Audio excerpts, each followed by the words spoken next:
Pemirsa, setelah jasad balita ANB, korban air bah di Banjarkuum Ancak, Kecamatan Marga, Kabupaten Tabanan ditemukan.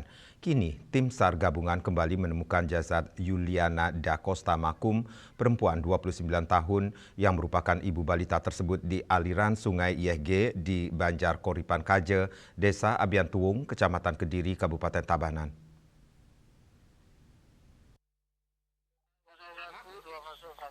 Jasad korban Yuliana Da Costa Makum pertama kali ditemukan oleh salah satu warga yang sedang mencari pakan ternak di tepi sungai Yehge di Banjar Koripan Kaje, Desa Abiantuwung, Kecamatan Kediri, Kabupaten Tabanan. Saat pertama ditemukan tubuh korban dalam posisi telungkup.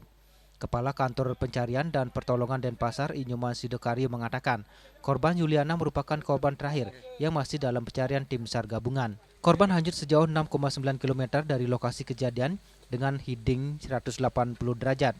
Jasad korban selanjutnya dievakuasi menuju RSUD Singasana, Nyedah, Kediri, Tabanan menggunakan ambulans. Dengan ditemukannya korban terakhir, operasi pencarian dan pertolongan yang melibatkan unsur gabungan dinyatakan dihentikan.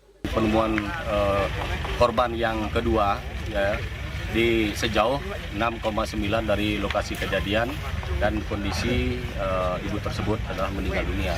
Ia juga menghimbau kepada masyarakat agar meningkatkan kesiapsiagaan khususnya dalam menghadapi cuaca buruk di musim penghujan. Hal ini dilakukan guna meminimalisir korban jiwa. Raiswantaro, Bali TV.